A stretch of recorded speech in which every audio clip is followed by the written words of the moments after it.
All right. Good evening, everyone. I hope the stream is up and running okay here. Let's see what's going on. Let's check in and make sure the stream's running. Okay, it looks like I'm live on YouTube. Should be live on Facebook as well.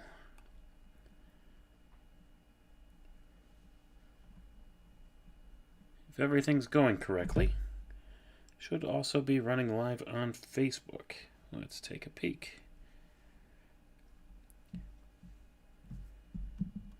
Anybody out there in the chat?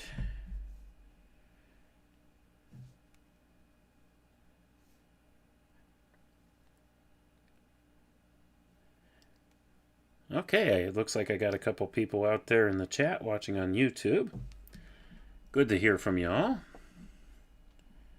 I'll get ready to get started here in a couple of minutes. I was thinking we'll get this stream going here a couple minutes early, about 10 minutes early, to get people in so that they could join in. I'm also going to check in on Facebook. I should be going live on Facebook here too if I have my settings here correct. So I'm going to take a peek over on Facebook and see if I'm streaming. Oh, it looks like Facebook's working good too. Good, glad to see that. All right, folks. Okay, give it just a few more minutes here so that we could go ahead and we'll get started. Tonight's topic is going to be the hermetic science of motion and number. I figured we would take a little break from some of the heavier topics that I've been discussing here lately and do something more attuned to the metaphysics of the hermetic sciences. And we're going to explore that tonight. And we'll get started here in just a couple minutes. Just wanted to make sure my streaming services were working properly and get a couple people here in the chat room to do so. So we could work on that from there. We'll see what's going on here. Let me see if I could get my settings here in OBS Studio correct. I think we're actually good. All right.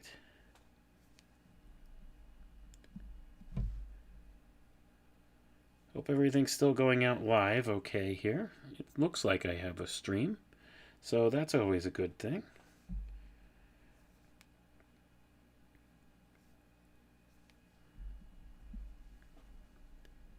Anybody else out there? Okay, hi Winston. Hello everyone, good to see you all there. Couple people filing in now.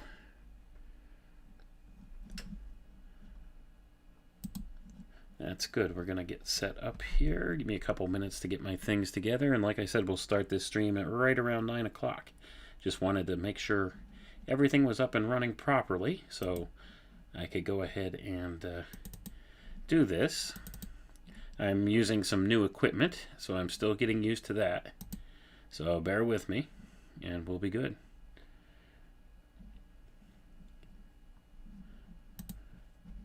All right. Keep an eye on the chat here. Some new equipment, so I'm still getting used to that. So bear with me. And it sounds like I got an echo. That's always nice. Anyway, I think we got that taken care of. I don't know if you guys heard that echo of me, in the stream there, but I'm still getting used to the new equipment and the new streaming features and stuff like that here. So just bear with me, and we'll get started in just a couple of minutes. It's good to see everybody out here in the chat. Glad to see you could all join me.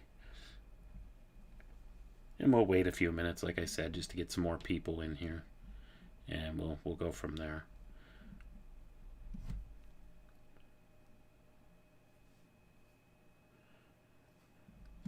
So anyway, tonight I will be reading from a book titled Hermetic Science of Motion and Number by A.S. Rowley. And this is actually a really good primer for people.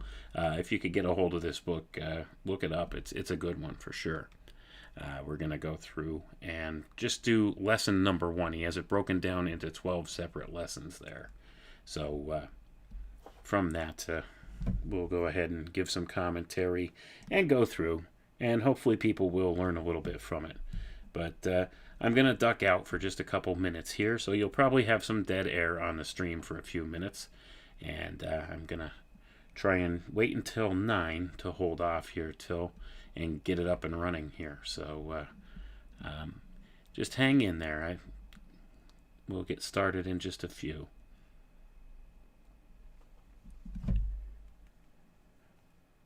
If I'm silent for a minute or two, you'll know why.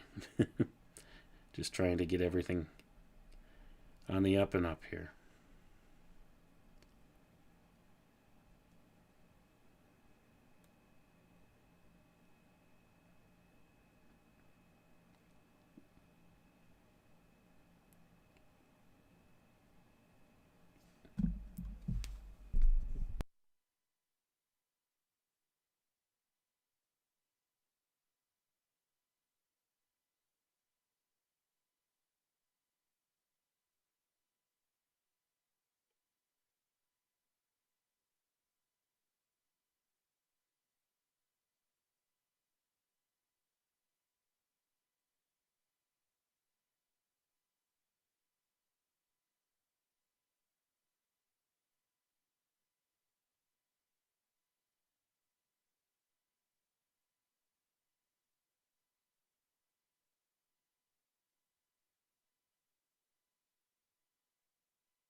This is the Alchemical Tech Revolution, and I'm your host, Wayne McCroy.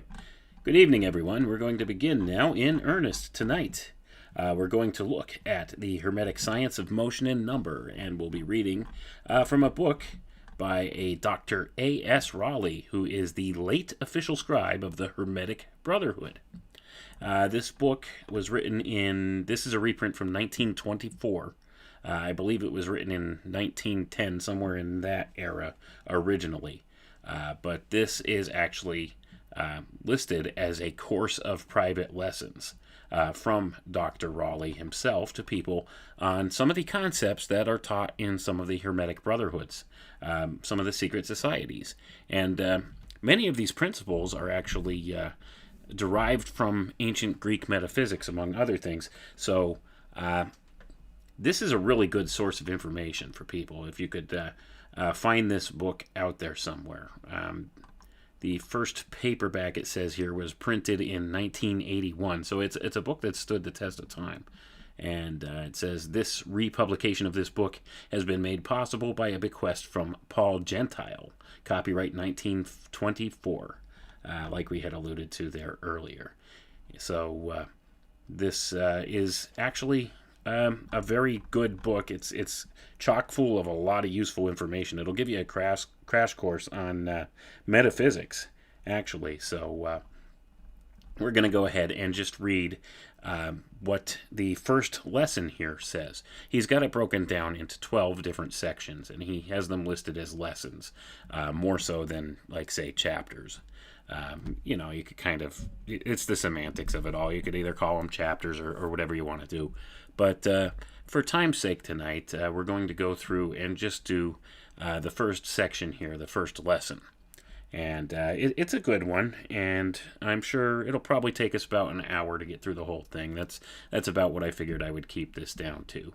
I don't want to tie up too much people's time. Time is valuable, and I understand that. And I think if we could just do these kind of things in little 1 hour segments here, that would be great. So I figure that's what we'll do with this whole live stream kind of idea, is break these down into smaller parts, because sometimes it's hard for people to hang in for like a 2 or 3 hour chat like that with something like this. And of course, if you have any questions or comments or anything, just feel free to put them in the chat. So we'll address these things, but let's start right here in the beginning here in the foreword of the book, and I'll just begin reading from there.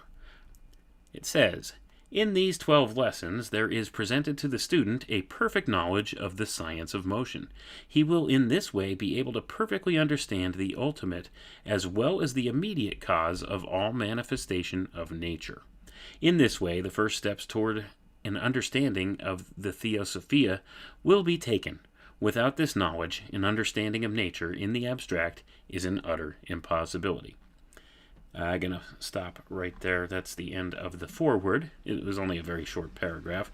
But at any rate, basically what this is telling us is that this Theosophia, as they call it, the godly wisdom, or wisdom of God, or wisdom of the gods, the love of knowledge, the love of divine knowledge, that would translate to.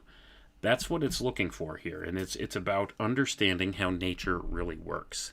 Okay, and this is coming from a metaphysical standpoint on many of these things. So when we look at the metaphysical aspect of things here, we can see that a lot of times some of these things line up with what we would call our modern physics, and sometimes they don't. It's two heads of the same coin. Okay, metaphysics and physics are all wrapped together. The only major difference is it's our understanding of how these things work. Our modern physics model comes up with different frameworks that it tries to push this stuff in that don't necessarily line up. And when you go back to the older natural sciences and alchemical sciences, you could see right away that the way these things operate and are described here, they make a lot more sense than what our modern physics models do. So with that being said, we could see we've been actually approaching these sciences all wrong when it comes down to it. Like our modern scientism type of a society that we have, it approaches these things in a totally wrong way. When you look at it from the natural order aspect of things and that kind of thing, it does make a whole lot more sense than, say, like something like the quantum physics nonsense and the descriptors they come up with for that. Now, don't get me wrong, many of those effects and stuff are real effects, but how it's being described is convoluted and mixed up. We as finite human beings try to put descriptors on things that don't necessarily fit.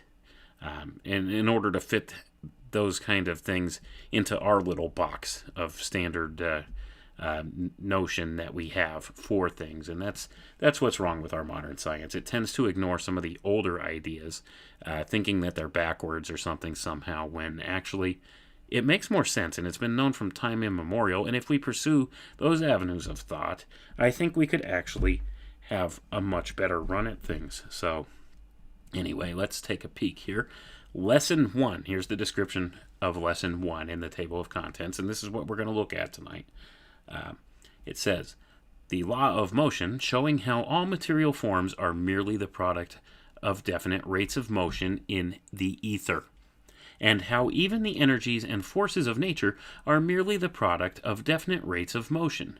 The entire field of vibration is therein reduced to an exact science. And so that's a good descriptor of some of the things we're going to learn here tonight, that we're going to discuss through here. I see I have a little bit of a lag or something here with my stream. I hope everybody's still hearing me. It seems to have just buffered for a second. I think we're okay, though. Could you hear me in the chat? Let me know if you guys could hear me or if I cut out. I think I'm good. I don't want to be sitting here talking if nobody could hear me, though. So just trying to get used to these new, the new software and everything I have here in order to stream with it properly. So we'll see. So far, I haven't had any issues with Restream. I think it's been working pretty well. So, okay, glad that you guys confirm you can hear me. All right, let's get moving on with the lesson here. The law of motion. All things in the material world are the result of motion. The doctrine as laid down by John Tyndall that all things are a mode of motion of force is perfectly true.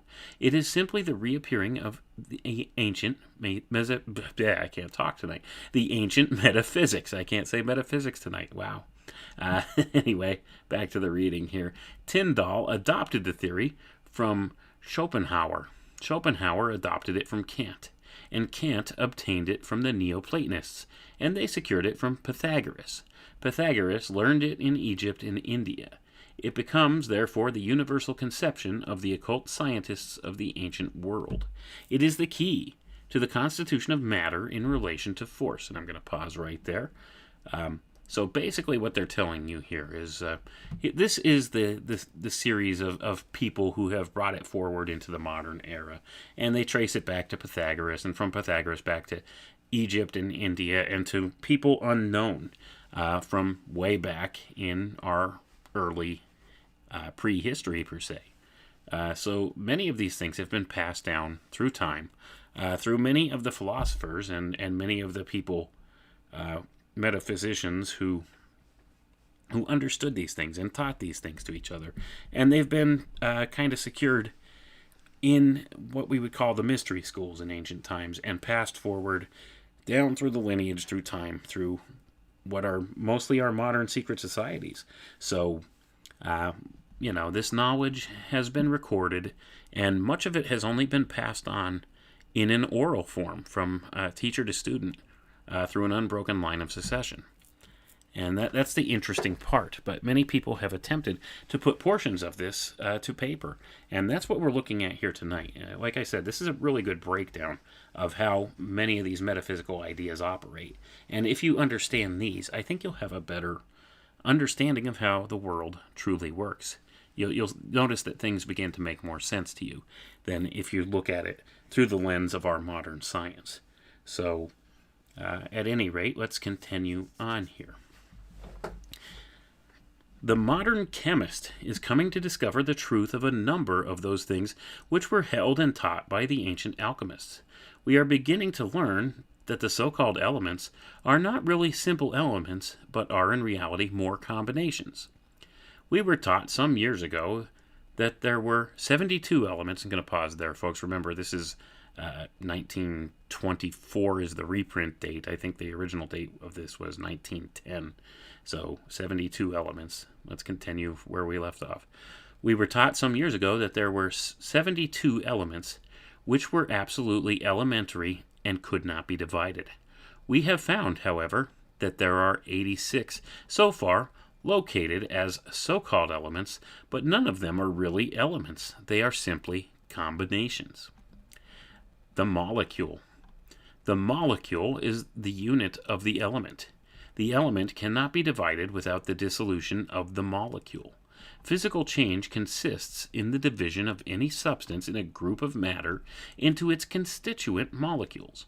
Chemical change consists in the division of the molecule into its component atoms. And I'm going to pause there, folks. And now he's going to give a breakdown of the idea of atoms. Now you'll notice that in our traditional, well, not our traditional, I should say, our more modern science, they speak of elements. An element would be made up of an atom. Okay, now you'll notice that he's using the term molecules here because he's holding to the idea that there are only a handful of actual basic elements, okay, and that all of these other things that we classify as elements are just a combination of different factors. So that's why he's kind of making this type of a statement here. But now we'll get into the next part as to how he describes the atom. Okay, the atom. There are only 4 kinds of atoms. All the others are mere molecules. The 4 elements of the old alchemists were earth, air, fire, and water. Or, in modern parlance, carbon, nitrogen, oxygen, and hydrogen. These are the basis from which the so-called elements of chemistry are formed. The molecule is simply a structure formed of the combination of these 4 atoms. And once again, I'll pause right there, folks. So you could see he's broken this whole thing down into 4 basic elements that correspond with earth, air, fire, and water. And those are carbon, nitrogen, oxygen, and hydrogen, respectively. Now, the other elements he claims are nothing but a combination of other different combinations of these key 4 elements. Okay, so like if you combine together these different things, you come up with these heavier elements on our periodic table, so to say. So what he's claiming here is that, like say, you know, from our modern science perspective, okay, the major difference in the elements would be the number of protons within the atom. Okay, so if you think in terms of what he's referring to here as the atom, as being protons of sorts, it's the same basic kind of an idea, but he's saying there's only 4 basic elements, okay, that make things up. And, you know, this could kind of be argued to be true when it comes down to it, because our periodic table of elements is actually all kind of skewed. And when it comes down to it, basically there's only one primary basic particle, and that would be the proton, that makes any of these things really different. The concept of electrons is actually even kind of sketchy in and of itself. When you actually get down to the atomic level looking at these things, nobody's ever captured an electron particle. And that's an interesting idea if you're looking at things from modern scientific terms, because if you're looking at it from our modern physics and our modern science perspective, there's so many technologies that are based on the concept of electrons being a thing. But in practicality, in the real world, it doesn't really work like that. It's an abstract concept. It's a conceptualization. That's all it is. It's a human conceptualization. And once again, this goes back to the basic difference between 2 different thought processes. And this goes back to the philosophy of atomism, once again, where they try to break things down into basic component parts and say there's these basic component parts to everything. And they try to break it down to a particle. Everything's a particle to them. Okay, so this is your cult of quantum at work there when you look at these things. But an electron is a conceptual idea. Okay, same thing, the neutron, if you actually, if given enough time to bind and combine properly, atoms will revert back to protons. All the neutrons in the atom will revert to protons as well.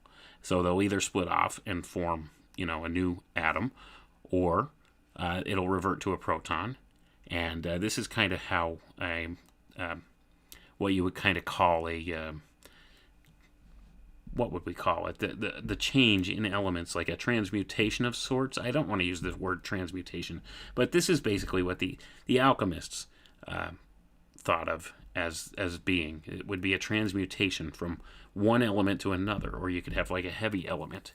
So like all these neutrons and stuff, these extra neutrons, they eventually will either decompose or break off and become a proton, or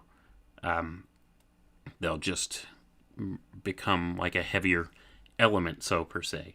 So when you look at it from that perspective, and this is coming at it from the metaphysics point of view, once again. So this is kind of how they try to pursue these ideas. And it's tough for us in the modern era, when we were all indoctrinated through school, to try and think back in these terms. When you were taught in school, the atom is made up of a proton, a neutron, and an electron. And it looks like this. It looks like planets orbiting and stuff like that. Once again, they get that kind of an idea in your head as well. The orbiting, particles around a nucleus and stuff like that. But anyway, let's get back to the reading. I don't want to get too hung up on that idea this early on in the reading. Alchemical change. The alchemical change, which the old alchemists were trying to accomplish, was the division of these four atoms into the ultimate physical atom from which they were formed. When we have passed back of these, we come to the ultimate physical atom, or the etheric atom, which is the basis of formation, of the generation of the four atoms. And I'm going to pause there again. This is kind of a hard concept for people to wrap their minds around. The etheric atom. Okay, this is something that we can't really measure in our physical reality here. Okay, this is like the substrate upon which all matter and stuff is built. And this has to do, once again, with the idea of ether. Okay, so ether is the medium in which we move and have our being. All things do. And this is also the source of generation for many of these things. But I don't want to get too much sidetracked there. Let's get back, because we got a lot of information here to cover tonight. Okay, next section here, and he just led into the formation of ultimate atoms. There are three ultimate atoms. The ultimate physical atom, which is the unit of ether. The ultimate vital or astral atom, which is the unit of life force. And the ultimate mental atom, which is the unit of mind. These three are the basis of those three primates, of which all things are formed. But the three primates themselves are structures formed from the one primary cosmic energy, the unit of which is the ultimate atom. And I'm going to stop there, folks. I know this gets a little confusing and convoluted at times, but you have to be able to think in terms of the not physical. And that's hard for us to do, because we exist in a physical world, okay? So he says here, there's a physical atom, an astral atom, and a mental atom, okay? The astral or vital atom, he says, those terms could be used interchangeably. And there's also the mental atom, he says, is the unit of mind, okay? And in the Hermetic philosophy, mind precedes all. So your thought precedes reality. And this kind of extrapolates on that idea a little bit. So we have physical, astral, and mental, okay? And then there's also what he calls a unit, which is the ultimate atom, because he says these three themselves are structures formed from one primary cosmic energy, the ultimate atom. So then let's move on here. Vibration. All forms of energy are in a continuous state of vibration. This cosmic energy, with its ultimate rhythm. This rhythm, the atom, by reason of this rhythm, assumes a certain form, a definite geometrical figure. It also expresses itself in a definite color and produces a definite sound by reason of its rhythmic vibration. We emphasize a lot of times the idea of vibration or rhythm, these kind of things. Or for Nikola Tesla said, in order to better understand the universe, you need to think in terms of frequency and vibration. So that's kind of what this comes from, okay? He got a lot of these ideas from the metaphysicians of old. And it wasn't actually even really classified at one point as what they would call, quote-unquote, metaphysics. Metaphysics and physics are one and the same thing. It's two sides of the same coin. So when you're looking at these things, it's just a matter of your perspective on them, okay? And I think some of these older ideas offer better understanding for how nature really works than many of our newer sciences would. Let's move on here. Rhythm. When the rate of vibration has fallen below a certain point, the rhythm of mind is reached. That is to say, the ultimate atom begins to vibrate in accordance with the rhythm of the mental plane. When this takes place, the various atoms which are vibrating to this rhythm are, by reason of the rhythm, attracted and held together by cohesion. The rhythm of mind governs and controls this ultimate mental atom. These atoms differ in accordance with the different rhythms, or notes, which govern the vibration of the mental plane. Thus, they are drawn together and form in accordance with the rhythm, or note, which is governing the vibration. When the vibration or rhythm descends below the level of the mental plane, the highest vibration is on a scale lower than the lowest vibration of the mental scale, and the rhythm of life is the result. When the rhythm of life is established within the atom, the mental atom is dissolved into its constituent ultimate atoms. The rhythm of life is now established within them, so they vibrate in accordance with that rhythm. They are thus drawn together by attraction, bound by cohesion, the result being the ultimate vital or astral atom. This atom, vibrating now in accordance with the rhythm of life, being held together by this note, assumes a form in accordance with its quality and rate of vibration. It also produces a color corresponding to it.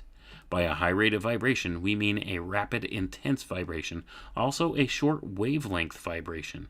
By a low rate of vibration, we mean a correspondingly slower vibration, more gradual, and also a correspondingly longer wavelength vibration. And we're going to pause right there. There's a lot of key ideas in here, okay? It talks about notes and rhythm and how all these things vibrate in accordance with one another, and how this is the manifestation of how life comes about. So you could see, how it harkens back to biblical scripture. In the beginning was the Word, and the Word was with God, and the Word was God. And it also says, in the beginning God spoke and said, "Let there be light," and there was light. So existence is spoken into being. It's sound, it's rhythm, it's vibration. It's all of these things. It's frequency. And this, I think, also corresponds with what consciousness is. And consciousness is a key part to all of this, because consciousness precedes all of it. And that goes right along with this whole idea of this mental atom. And you see how many of the metaphysicians of old and the philosophers describe this as how these things precede what we would consider matter here, or material things, the material plane that we live in, how all these things came about. So this is why the study of things like cymatics is so very important, because these sound frequencies and stuff like that, I believe there's a lot more going on with it than what we're told. And I think there are people in positions of power in this world that have a better understanding of some of these more ancient sciences than what we do. And they utilize them in many of the higher echelon secret military industrial complex programs. So they have a better understanding of this. And I mean, we could prove this out by looking at documented and known things that are provable, like the CIA's Project Stargate, where they were looking at remote viewing and stuff like that. And they did it in a serious scientific way. And they actually found that it works and it's got good results. So, and that kind of thing speaks directly to these ideas that we're discussing here tonight now. So, let's continue on here. Ultimate physical atom. When the scale of vibration has descended to that point where the highest vibration is on a scale lower than the lowest vibration of the vital or astral scale. I'm going to pause there. You'll notice in the previous paragraph where we read, they were talking about the mental atom, okay? Once again, think about how he has this broken down. The ultimate mental atom, the astral atom, and then the physical atom. It steps down, see? It's a step down. It's a corresponding step down. As above, so below. Well, it's stepping down to the below, okay? And this goes back to some more philosophical ideas of, like the plane of manifestation, the initial plane of manifestation where it comes from, going back to ideas like monad and duad and things like that. And a lot of this has to do with like monistic metaphysics, things of that nature, how we all derive from one source, from God, so to say, and we step down into the physical, and then from the physical we step back up into more a rhythm, and we could see that here. And there's a scale involved to it, and that's what he's talking about right here. So let's continue on there. I'll read through the rest of this paragraph here. When the scale of vibration has descended to that point where the highest vibration is on a scale lower than the lowest vibration of the vital or astral scale, the atom is again dissolved into its constituent ultimate atoms. These ultimate atoms begin to vibrate in accordance with the physical rhythm or etheric rhythm, and by reason of this rhythm are drawn together and held by cohesion, thus forming the ultimate physical atom, which is held together by the physical note or rhythm of the physical plane. This ultimate physical atom is the unit of ether. All matter vibrating upon this highest subdivision of the physical scale, which has for its unit the ultimate physical atom, is etheric. So, going to pause there. Once again, it's important to understand why they've been hiding the idea of ether for so long, or the existence of ether.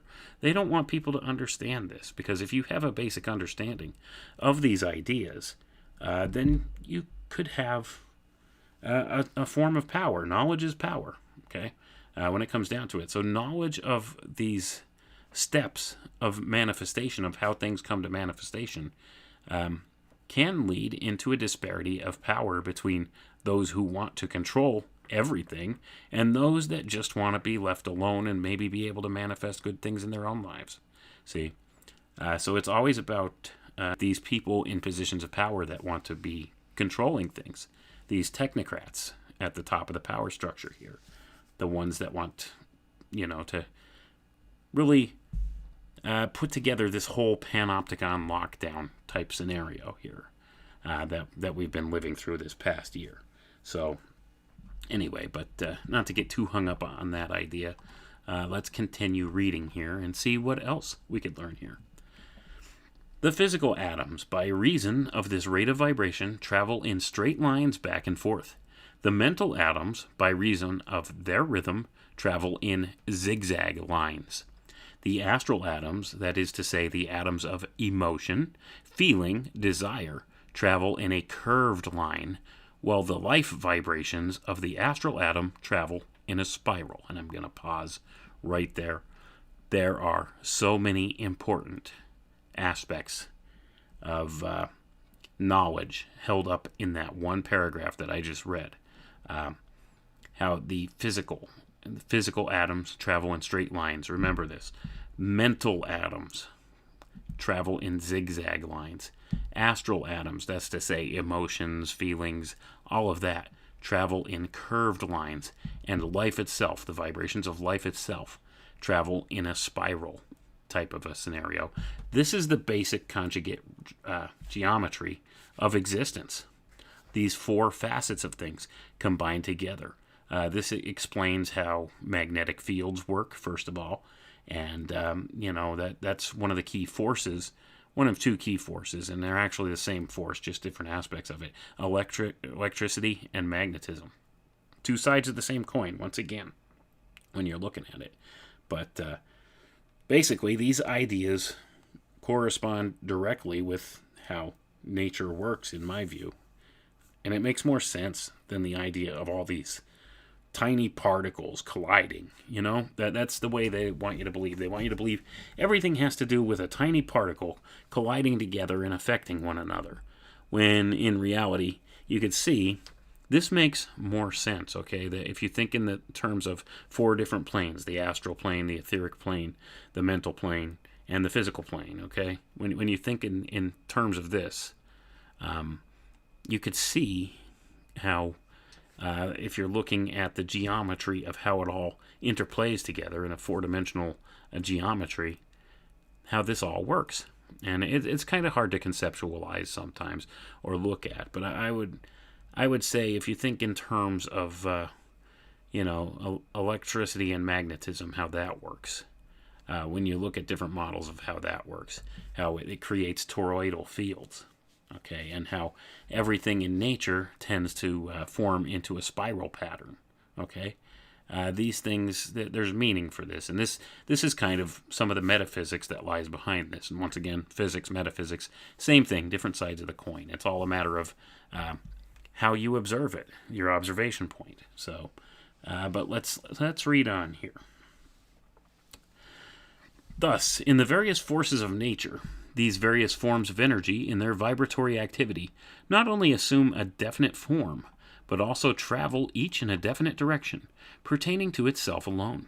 In the formation of organisms, therefore, the character of the energy determines, by reason of its peculiar direction of activity, the figure of the object. Genesis of the atoms. When the ultimate physical atoms descend one step in the rate of vibration, they combine by reason of the lower vibration being held together by cohesion, forming the electron of electricity, which electron, being the unit of electricity, is the second subplane of the etheric or physical plane, the pure ether being the first. And I'm going to pause right there. Now, he does say electron of electricity, and he notice that he delineates here that the electron is being used as a unit of electricity. See, that's the thing. It was meant to be a unit or a measure, okay? A way to measure something. It's an abstract concept that they used in order to measure an idea, okay? It's not something that's physically been proven to exist. So, I mean, and I know it sounds a little ridiculous for me to say that an electron has never been physically proven to exist, but it's true. It really has not. It's a conceptualization. It's a man-made conceptualization used as a unit of measure here. And that's exactly what he's talking about. He makes sure to denote that it's a unit of measure. Okay. So let's get back to where we left off. So it says electricity is the second subplane of the etheric or physical plane, the pure ether being the first. Descending one step lower, the vibration draws together the atoms by cohesion and forms the electron of magnetism, which electron is the unit of magnetism, being the third subplane of the physical plane. Descending still lower in its rate of vibration, the electrical electron differentiates itself first into the positive the positive electric or fire atoms. The fire atom being the same as the oxygen, only of an etheric rather than a gaseous form. Gonna pause there. I know some of this kind of sounds confusing and convoluted at times, but if you really sit and concentrate and think about what he's telling you here, you have to think beyond the scope of physical, okay, beyond the scope of the physical plane. So when you're stepping up into, say, the etheric plane, per se, that's what he's talking about here. And all these four elemental ideas exist in each of these planes, okay, and they connect through these planes. So that's why the terms like fire, water, earth, and air. These four basic philosophical elements are so important because it ties in at these higher planar levels. Okay, and it's something that crosses over between these barriers that, we can't truly comprehend in our finite human intelligence. But excuse me, that's kind of what he's talking about here.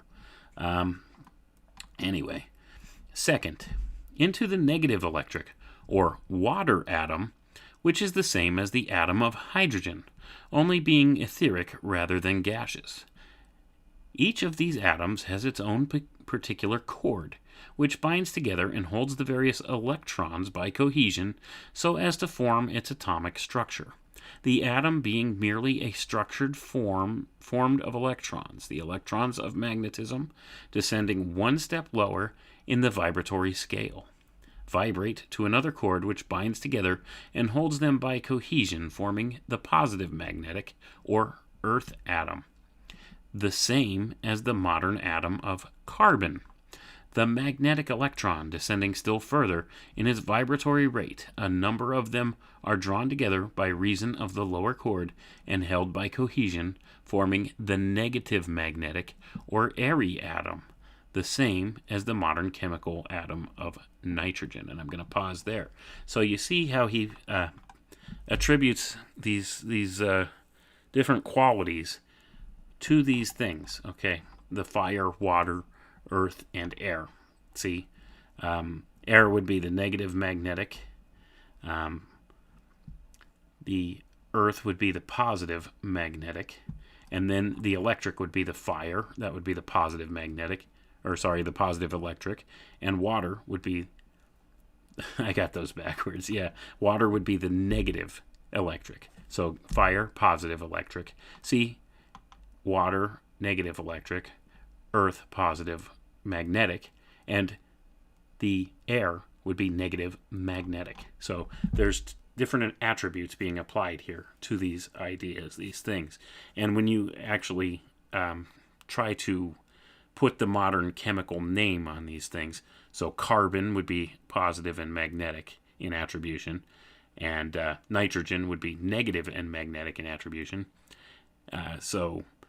Hydrogen would be negative and electric, and then you have oxygen would be positive and electric. See, so when you're looking at these ideas, it kind of crosses over into different philosophical thinking here. But it's one of those things where it could kind of transcend different levels of science when you think in these ways. They really came up with a classification system for this stuff back in the ancient metaphysics. So you could know some things about stuff by looking at these things. And once again, it comes down to the same thing when we're talking about all different kinds of things like color. You could know some certain ideas about something based on its color if you know enough of this information. It's the same kind of a principle here. But anyway, let's continue on here because we still have a lot of ground to cover, and there's only about 20-some minutes here left to cover this stuff. So I don't want to get too much into a diatribe and tie this up for too long. Like I said, I'd like to try and keep these down to around an hour. If we go a little over, that's fine. As long as nobody minds hanging around a little extra, that'd be fine. Next portion here, after we look at these ideas of how these different planar levels step down into the physical and form these elemental ideas, we get to the next portion here. The sex principle in nature. The electrical force is the masculine force of nature. The magnetic is the feminine. It is by reason of this sex differentiation that the physical world is able to be produced from the ether. This principle was clearly understood by the ancient Greeks when they taught the birth of the world from Father Ether.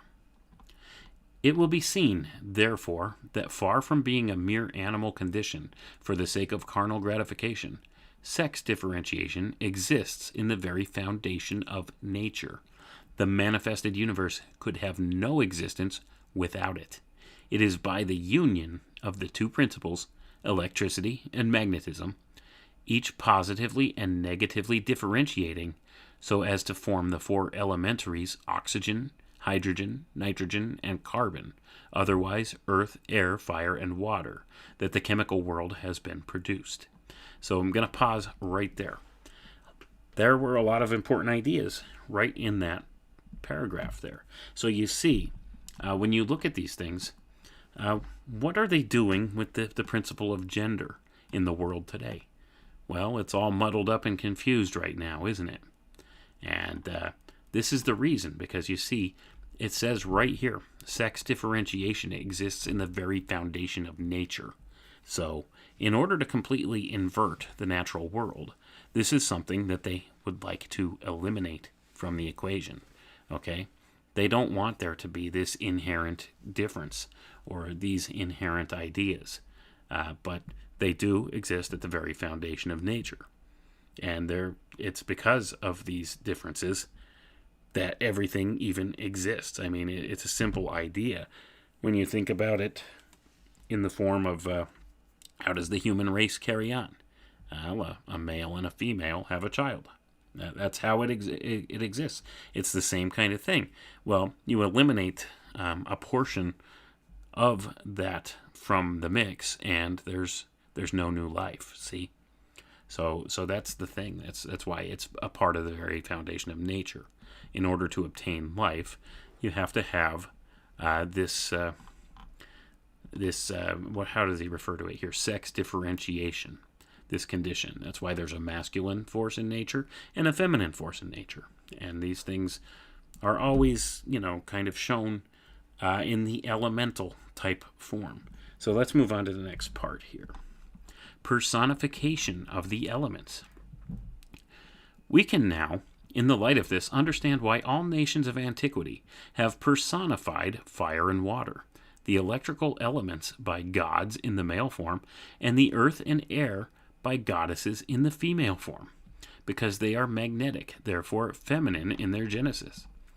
Genesis of the molecule. The atoms of these four elementaries by combination form the various molecules of the 86 chemical elements. The character of these elements depends upon the proportion in which the four elements are united, each element contributing its rate of vibration chord in accordance with the proportion in which it is present in the combination, that is to say, the number of its atoms which are present in proportion to the atoms of the other elements, each atom moving in accordance with the rate of vibration, the chord governing its vibratory activity, the various chords being drawn together cause them to act harmoniously, blending to form a certain tone. This tone binds together and holds the atoms both by adhesion and cohesion, so as to form the molecule, and the molecule depends for its character upon the tone which holds it together.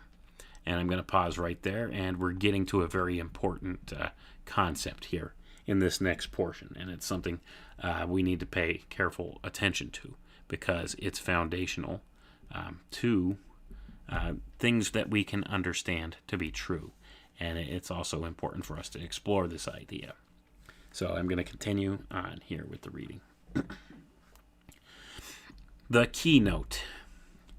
There are 86 different vibratory tones which, therefore, give rise to 86 different kinds of molecules, and hence to 86 different chemical elements. When these various molecules combine by reason of a keynote, which holds them together, causing the various tones to blend and unite, it produces the harmonious rhythmic force with one dominant note, constituting the keynote, the note which binds and holds all the others together, preserving their unity through adhesion and cohesion, and a physical object is produced. Every group of matter, mineral or organic, is merely a structure composed of numberless molecules of the various chemical elements held together by a keynote. And I'm going to pause right there. This is such a key idea, and this plays so heavily into things like cymatics and even electrical theory and magnetic theory, electromagnetism, these kind of things. The keynote, the idea of the keynote. This one tone holds things together, And it's been rumored, and I don't know how much proof there is of this or not, but Nikola Tesla allegedly built what he called an earthquake machine. And basically, if he tuned this thing to the right frequency, if he found this keynote for whatever object he was trying to affect with it, he was able to tune it to that, and if he left it turned on long enough, it would completely disintegrate the object. And, I don't know if this is something that is merely, a modern day myth with the character of who Nikola Tesla was, or if there was something actually physically to that idea.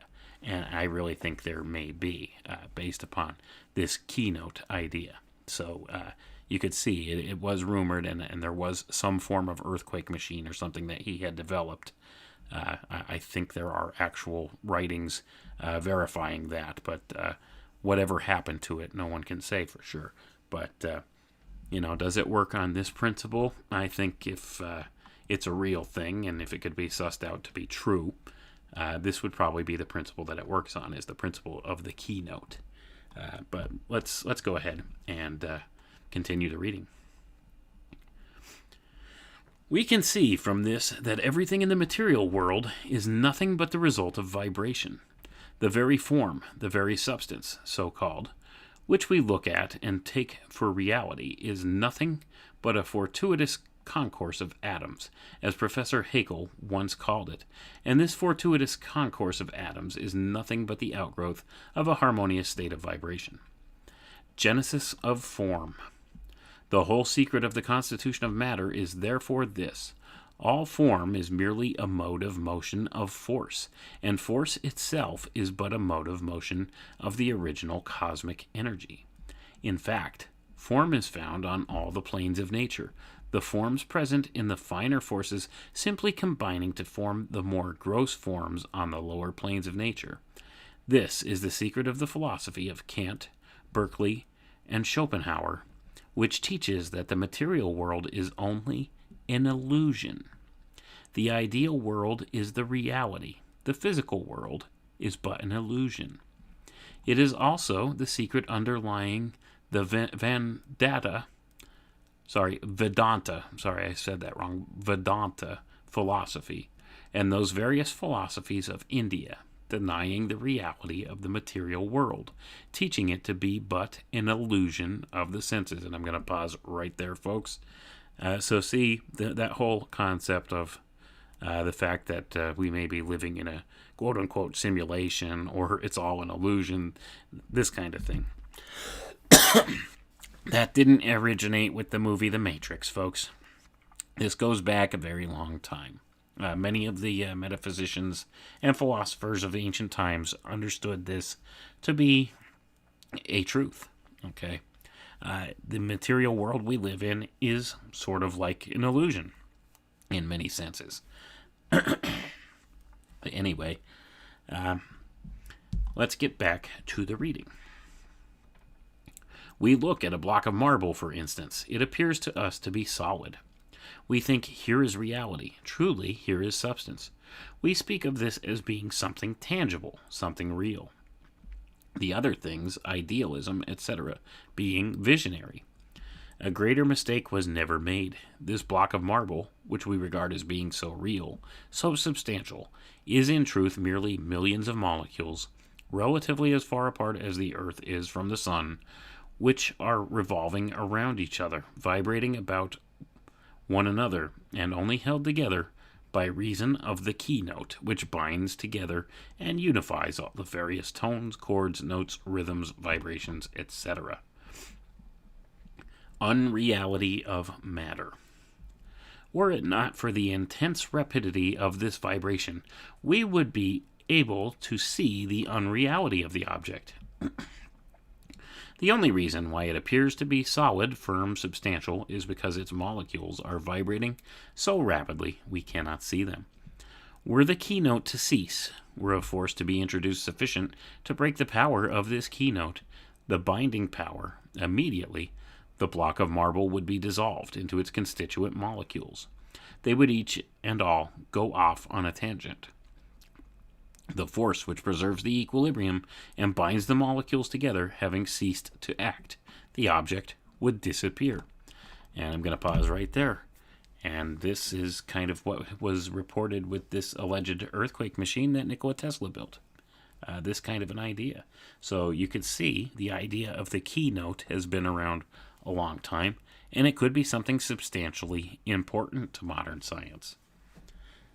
And, many of these people that push the idea of, our reality being a type of simulation, a simulation or a simulacrum or something along those lines, they would follow this line of thought. They would be able to prove that to be so if they could figure out the concept of the keynote. Okay. But that wouldn't make this place any less real, would it? Knowing if that was the case. It's food for thought there. Just something to think on. Let's continue on here. We're almost done. Just hang in there. We got about 10 more minutes to go. Illusion. We can see, therefore, that a physical object is merely the result of the harmonious vibration of the molecules of which it is composed. Consequently, it has no permanent reality. It is merely the result of vibration. The result is observed by the senses, but the vibration, which is the substance, that which is the foundation on which the object stands, this vibration cannot be seen because of the grossness of the physical senses. Well, as a matter of fact, it is the only reality. It is the cause. The object is the effect. It is because of this fact that the idealistic philosophers have always denominated the physical world the world of illusion. It is an illusion because it is not what it seems to be, an illusion of the senses.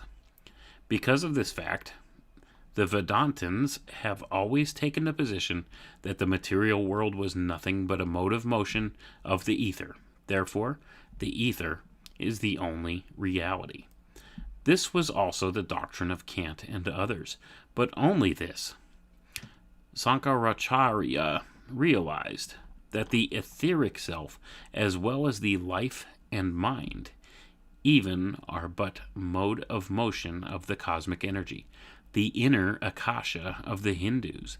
Therefore, these are all illusions. They are not reality. They are not what they seem to be, but are merely modes of motion of the cosmic energy, and therefore they are an illusion of the senses. They have no existence in themselves, in the absolute, but only in the relative. This was also understood by Buddha when he taught that there was nothing but akasha and nirvana, or, as we say in the West, vibration, merely modes of motion of these two forces. The real.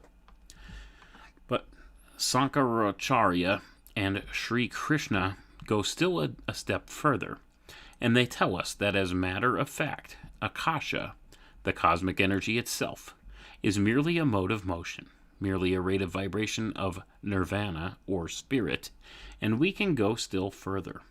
For Sankaracharya goes still further and shows that spirit itself is but vibration, a mode of motion from Brahman, God, the Absolute, and therefore there is nothing else but God. It is but an illusion of the senses. There, nothing exists but God. This outer world is but a world of form, which is merely the manifestation, the outer expression, the shadow, the reflection of God. Parabrahman, the unmanifest. Therefore, he denies that they have any existence. To him, they are merely illusions of the senses. They are not things in themselves, but are merely appearances. We see them. We think they are real because we do not realize that they are but manifestations, but expressions, but forms, which the divine energy assumes in its manifestations. Merely a mask, which conceals the divine energy, which is back of all of these things. They are only expressions of the phenomenal world and not the noumenal. Things as they seem and things as they are. For this reason, the Oriental teachers deny the personality, deny all expressions and appearances, and try to realize the nothingness of the world in order that they may comprehend the reality. It is not that they deny that the outer things exist in the sense in which a Westerner would deny it. They do not deny that the things exist in the relative. What they deny is that it exists in the absolute as a thing in itself. The whole purpose of this attitude is the recognition that all these objects which are presented to the senses are merely the result of the cooperative, harmonious activity of motion as presented to the physical senses, and the appearance which it assumes is simply because of the limitation of our physical senses, because they are unable to penetrate to the reality. Recognize the force of motion, which is back of, underlying, and expressing itself through the form. They affirm the illusion of form because it is mere appearance, a limitation, the result of a view of the various molecules, etc., collectively and not individually. It is in this sense, in the sense of it being a limited view, instead of a complete view, that they affirm the illusory character of the physical world. And in this they are right. It is in this sense an illusion of the senses. It is merely a projection, a manifestation, which is the outgrowth of motion according to number in all the various combinations as stated in the foregoing. And I'm going to pause right there, folks. That's a lot of information we just read through there. You could see what they're saying here is because we have a finite view of our reality around us. We cannot fully comprehend how all of this stuff works and what is actually what they would call quote-unquote real. Okay, it's all an illusion. Okay, it's all based upon our perspectives. Okay, and we as individuals could only see a very limited view of the big picture. See, and that's kind of what it comes down to. It's all a matter of the things we could detect with our finite senses here. And it doesn't mean that any of this stuff is any less real, or that that life is meaningless or anything like that. That's not the basic core philosophy behind this. What it's stating, though, is that there are many things that are unknowable to us, and we'll get to that in this next part here, and we're almost finished, so hang in there. We only have a little bit more reading to go. We may go a little bit long here. Anyway, where did we leave off? Unknowable. This gives the key to the constitution of matter and its relation to force. It is in this way, by a perfect system of scales, etc., that we are able to understand the rising and manifestation of force into matter, the evolution of form, and all these principles which the scientists generally relegate to the realm of the unknowable, because they do not know anything of them themselves, and they assume, therefore, that it is impossible to understand them.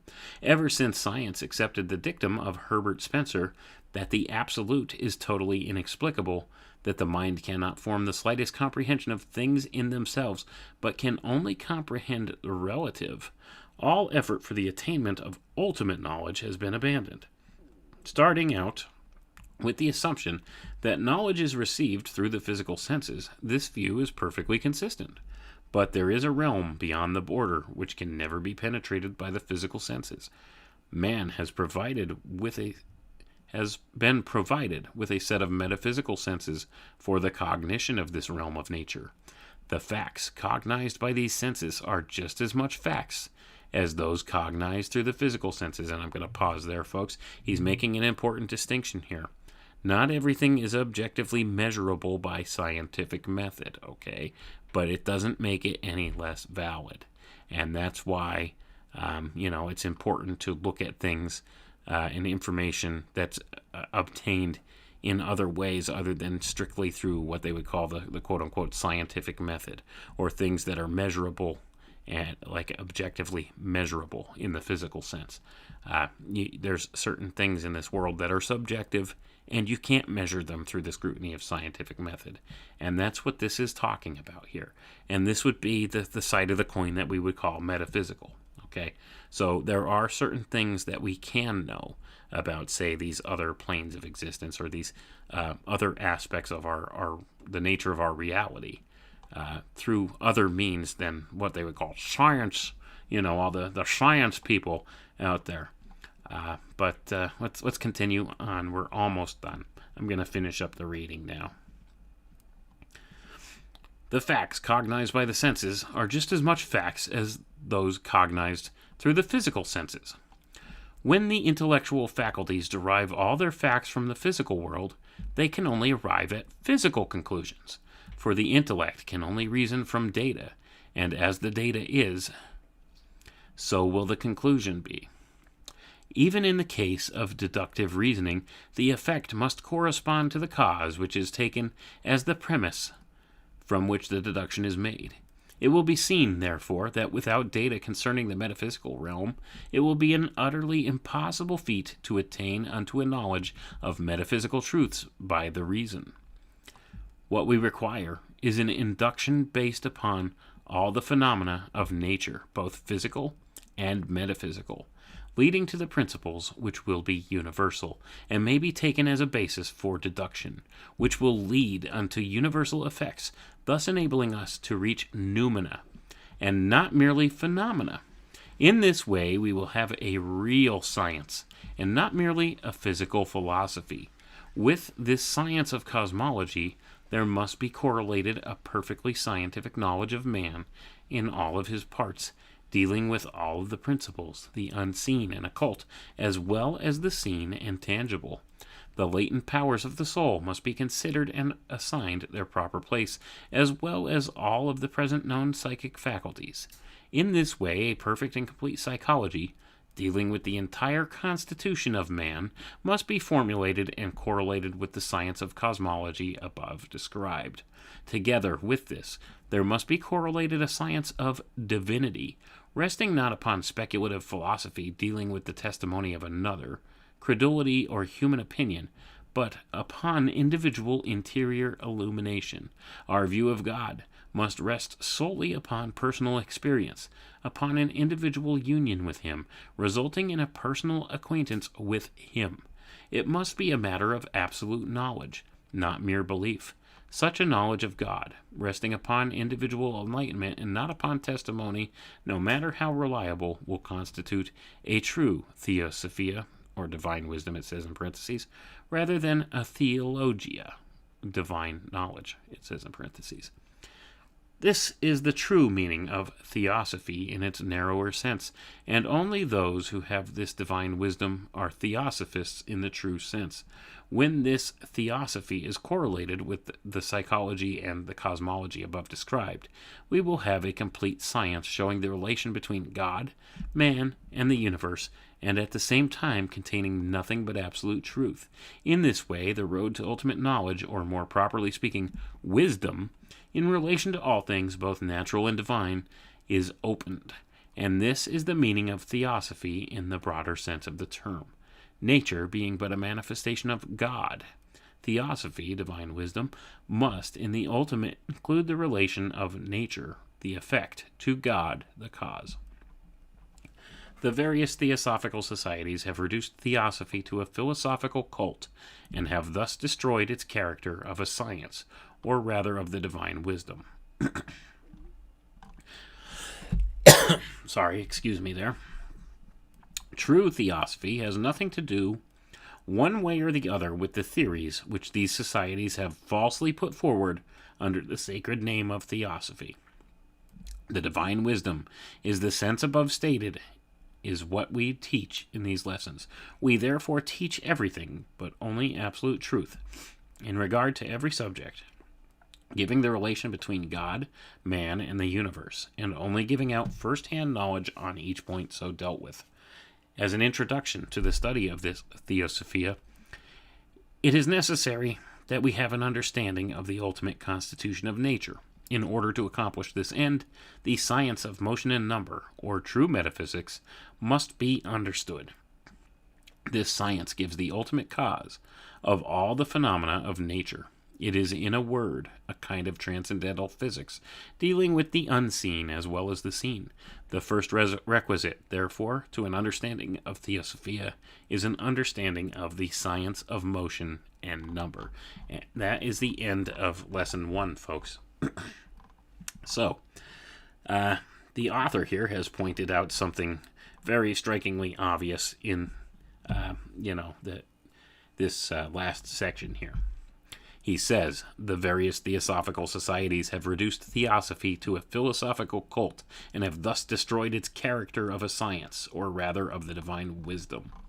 So, he's correct about that. When you look into many of the theosophists and the things that they teach, they've taken some of these ideas and inverted and twisted them. And you see these games that they play. And the same can be said of all these other secret society groups. There are many within these secret society groups that have taken many of these philosophical ideas and some of these older ideas, these alchemical and natural science ideas, and they've twisted and perverted them into something they were never intended to be. And they've hidden much of this knowledge from the common man and have used it in a weaponized form against us. And that's exactly what he's pointing out.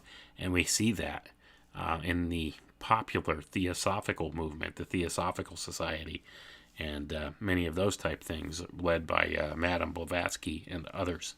They've taken many of these teachings and perverted them and twisted them into the total opposite of what they were intended to be. It's the total transformation of our natural world into something wholly unnatural. It's total inversion, and that's what they've done with many of these teachings. But much of the information held in these things is important, and there is a ring of truth in much of it. It just takes some discernment, and you have to be very careful when you're looking at many of these sources to see what's their MO, what's their motivation behind this, what's their agenda, what are they doing?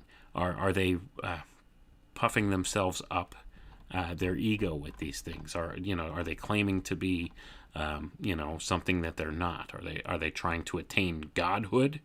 And that's the thing. Many of these people have twisted and perverted many of these teachings and ideas, and have turned them into something they weren't originally intended to be.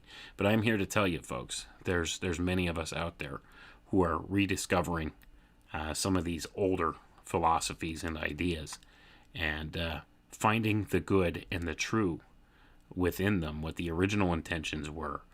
And it's because of sources like the internet, tools like the internet, that have come about that have made this kind of stuff possible. See, in the past, this type of information would not be available to people like us, to regular people. You wouldn't be able to find it so easily. You would have to join one of these secret brotherhoods and be initiated through all their different initiations, and then be taught the twisted and perverted forms of these things in order to be able to find this kind of stuff. So it's important we take a look at some of these things. And like I said, there's a lot of good information in this book, and perhaps we'll go through some of these other lessons here in upcoming live streams. I hope you folks enjoyed this tonight. I'm going to go ahead and probably, finish up right here, and thank you all for coming out. I appreciate your support, and, I hope to be able to help some people maybe come to a more sense of understanding of some of these things, because a lot of these old philosophies are very interesting and they're pertinent today. And if you could understand many of these older ideas and concepts, the world will look much different to you. You'll understand its workings a little better. So I hope you all had a good time tonight. I hope we all learned something through this little reading, and we'll continue on